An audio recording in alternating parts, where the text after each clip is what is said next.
So, howdy it is.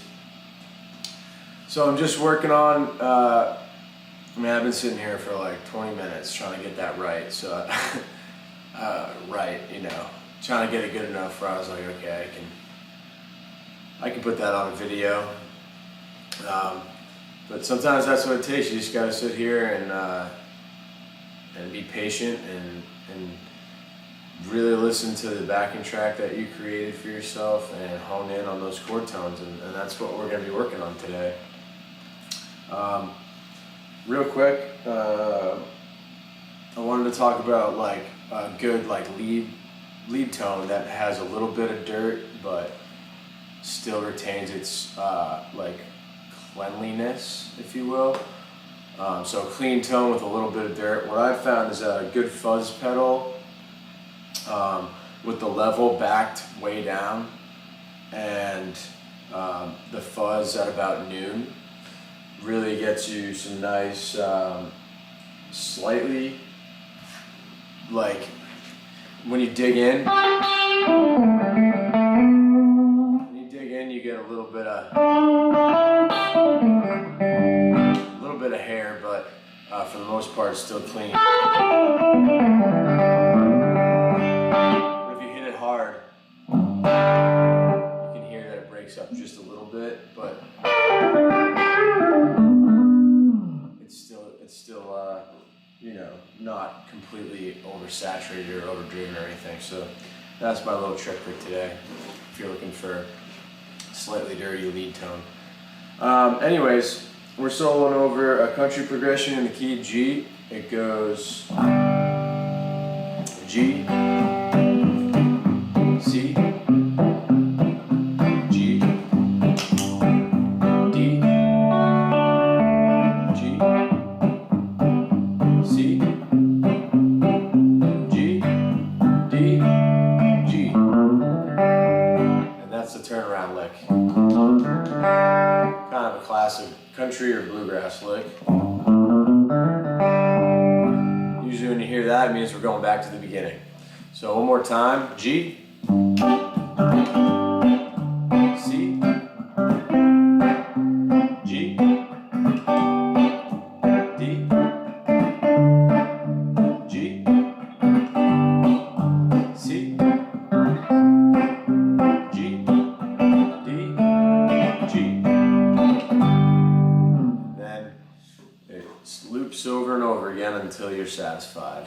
But a lot of songs have a progression like that. I'm pulling that one specifically from a Buck Owens song called Truck Driving Man. Good tune. Check it out. So what we're going to be doing is focusing on what we're going to try and play over. We're going to break it down into the chord changes themselves so that we're going to be working on going from G to C and G to D. Because in the song, at the beginning, it's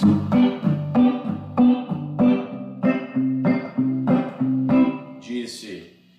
So in order to, I think, practice this effectively, that's what you kind of have to do. You have to break the chord progression up and work on those specific parts until you're satisfied with how you're doing, and then move on to the next part.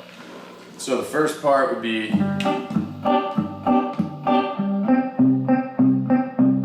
just that, G to C, 1 to 4.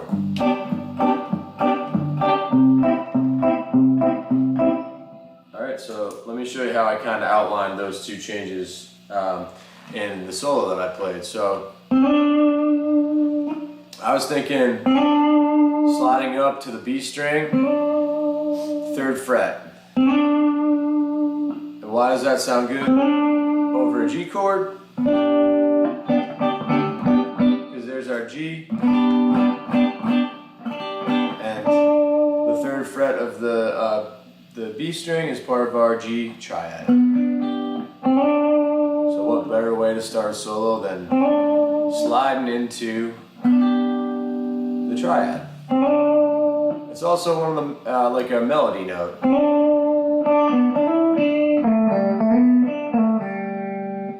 Alright, so I think I started off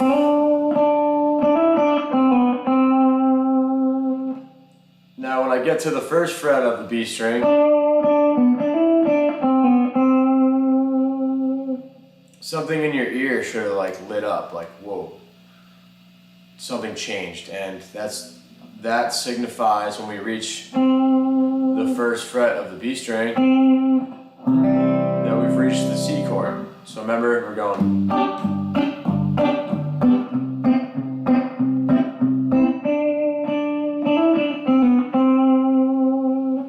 And that lick times up perfectly with the arrival of the C chord.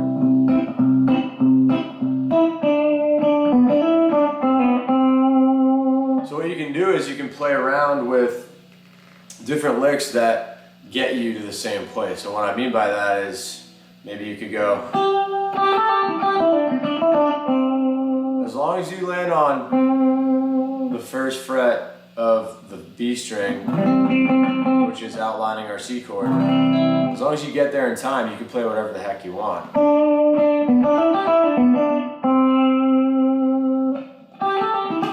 Oops.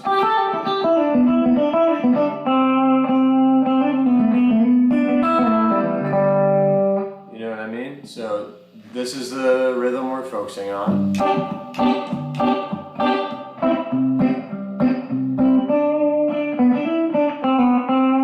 You can even hammer on and hammer off on the B string. But what I'm trying to hone in on is how when we reach the first fret of the B string, that's part of our C chord, something changes in our ear at that moment, and it signifies a chord change. And that's what melody is, and that's what sounds good, at least to me. All right, so our first lick over the G to the C. All right, now the next part of our chord progression.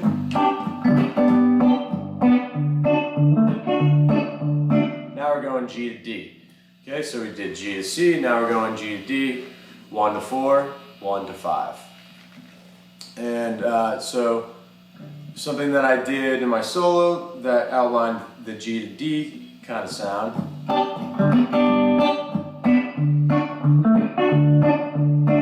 Well, you could start exactly how you started the first lick. A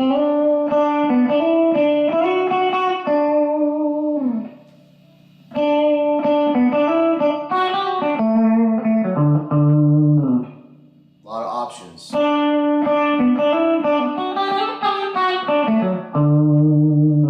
So I'm using my knowledge of D chords on the fretboard now.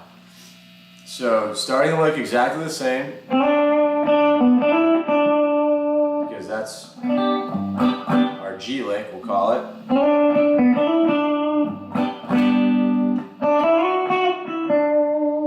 We could slide up and use this D on the 7th fret of the D, G, and B strings.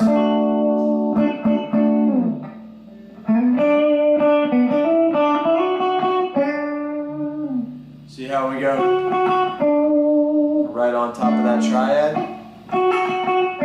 Then at that point it's just about using your right hand to come up with something that's a little interesting. So I'm using like a triplet kind of feel. Actually, 1, 2, 3. 1, 2. No, that's 4. So I'm doing 4 hits, but that just keeps that bouncy kind of feel.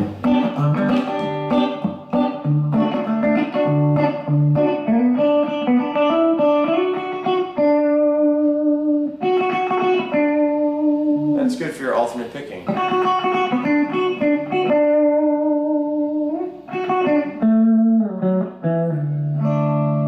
Another lick that I did just now.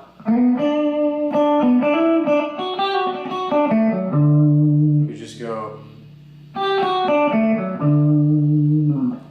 down the D major arpeggio.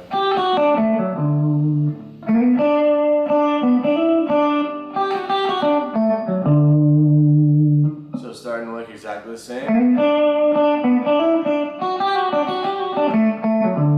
And a D major arpeggio is, picture your D chord here.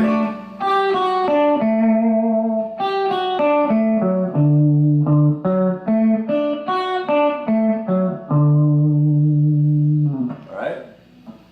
So there's some cool ideas in this part of the fretboard for the first part of our song, which is G, C,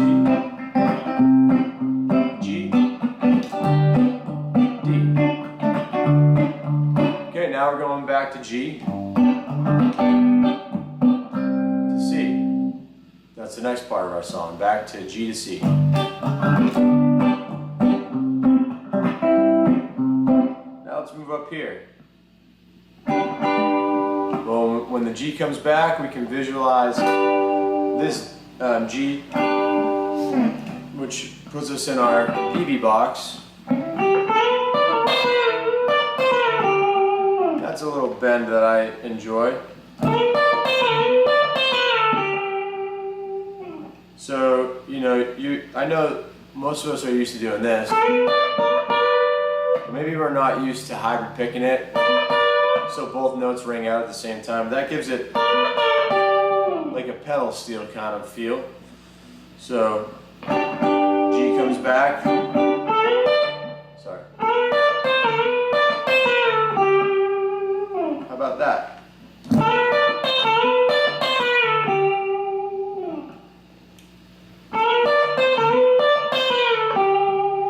So bending up. On the 10th fret of the B string, grabbing the 10th fret of the E string underneath, then using our pointer finger to get underneath to the 8th fret of the high E string. Then ending the lick on the 8th fret of the B string so it sounds kind of resolved.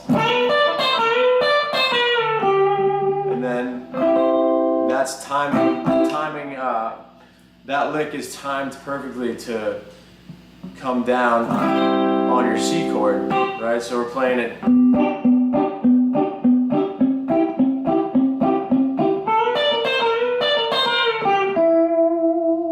When the C chord comes, you can just land right here on the 3rd of C. See, we got our E-shaped C chord, so one note will work as long as you're landing on it and emphasizing it.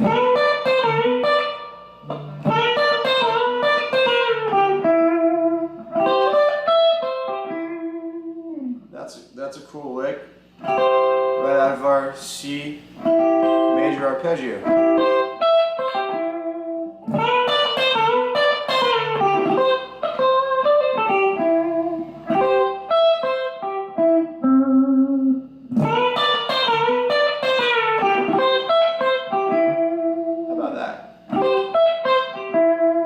Still has that swinging, bouncy feel.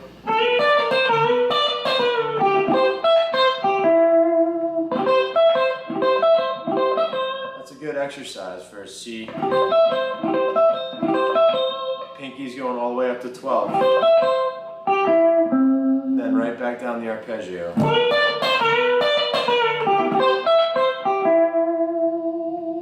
Alright, so there's numerous things we could do in that area with our knowledge of G and C.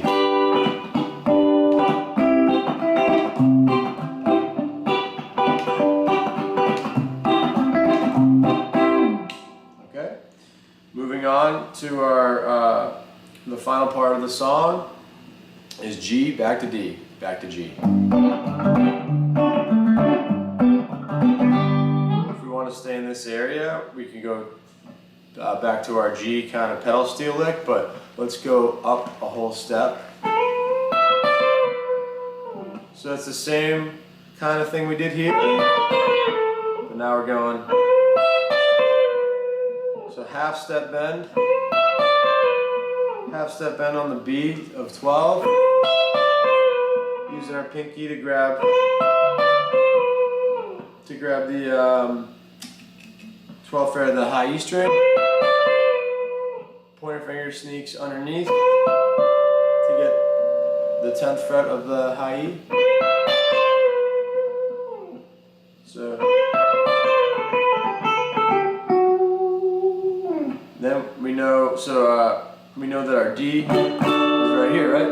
Whole step up from C.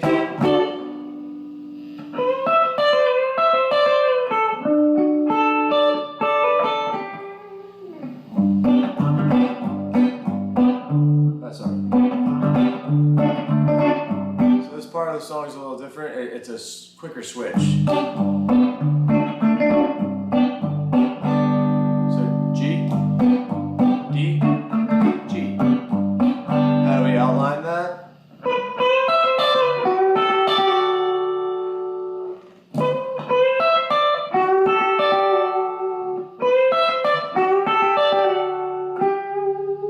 So I'm using this pedal steel lick.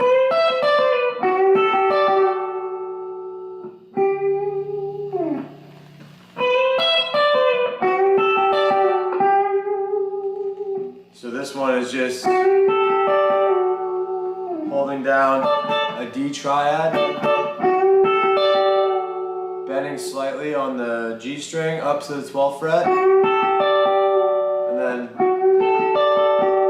you could alternate pick it or hybrid pick it. I like to hybrid pick it.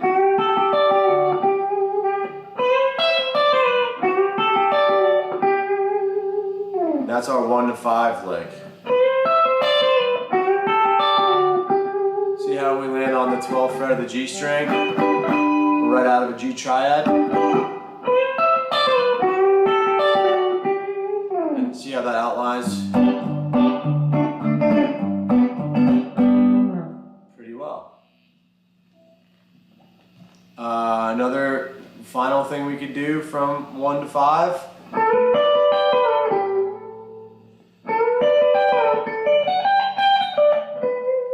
Something like that.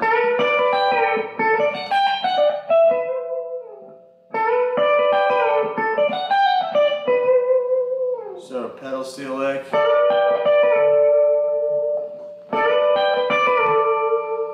Bending up on the G string of 14. And then pinky is getting 15 on the B and E strings. You can alternate pick it like that, or hybrid pick it. I find if you pluck the strings with your fingers at the same time, it's kind of a pretty sound. So G, D, G.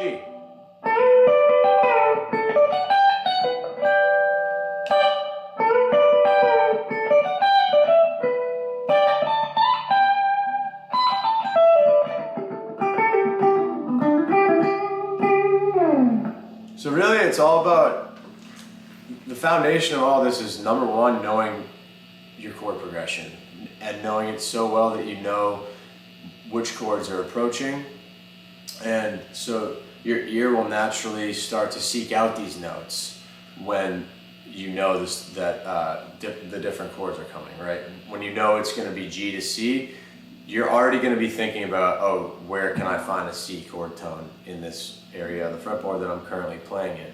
When it's G to D, you're going to have that sound in your head the more you practice it. So you have the 1 to 4 sound and the 1 to 5 sound. The 1 to 4 sound. 1, 4. Then you have the 1 to 5 sound. 5.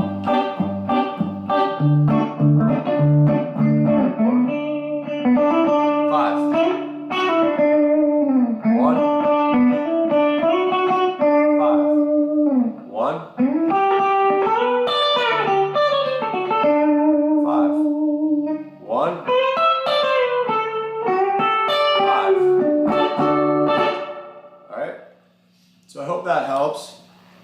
I'm still learning this kind of country style myself. I'm coming from like a blues and rock and roll background mostly, but it's been really fun and it's really opened up a lot of different possibilities for me soloing wise. It just keeps things fun and interesting. So I encourage you to try to learn different genres and step outside your comfort zone a little bit, because it's going to make playing that much more rewarding. So anyways, thanks as always, everybody. Playing at Buddy's tonight with A.B. Hill, cool country bar, a little bit north from me. And that's all I got for today. So have a great weekend, everyone. Thanks for tuning in.